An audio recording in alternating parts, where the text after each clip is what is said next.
For more on the global terror threat, we're joined by Admiral James Stavridis. He's the dean of the Fletcher School at Tufts University, former Supreme Allied Commander of NATO, also the author of The Accidental Admiral, A Sailor Takes Command at NATO. Welcome, Admiral. Thank you, Asier.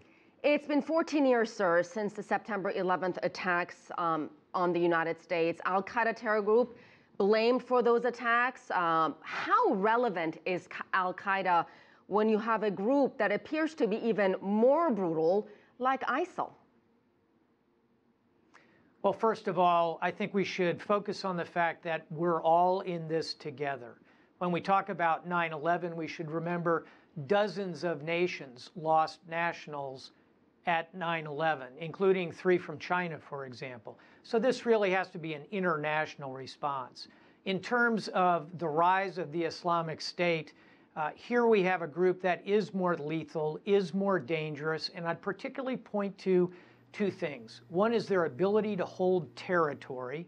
Al-Qaeda has never held territory. And secondly, their ability to fundraise. They are putting money on the table. That's fueling their radicalism. They are a very dangerous group. So why have they been so successful in gathering those funds and raising money? I would say that they have been better than any group we have seen at using social networks. And this really is the dark side of globalization. Globalization does so many good things, but it allows pockets of disadvantaged, angry people to come together. It allows them to go to the dark web, to use the ability to move funds discreetly. It allows them to organize themselves, to recruit and to proselytize in ways that are very difficult for those who are working together against them to combat.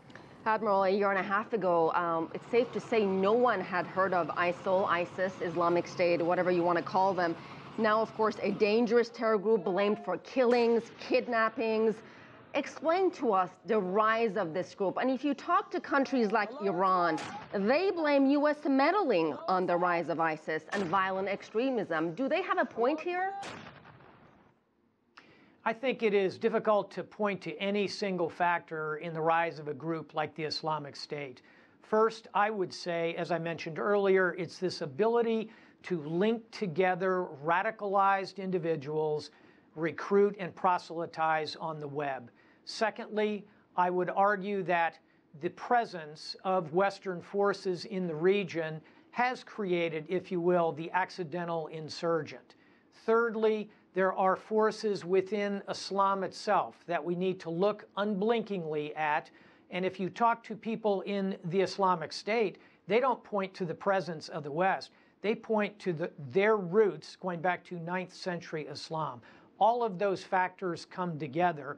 And finally, Asier, it is the lack of opportunity, the lack of jobs, the lack of structure in parts of the Levant that have created this. That's why, in the end, hard power is important, but it is soft power, the opening, the opportunities that will ultimately allow us to overcome the violence we see coming from the Islamic State. Admiral, of course, it's not just Syria and Iraq. There's instability in Libya, Yemen, Egypt, Tunisia. We also saw attacks in France earlier this year.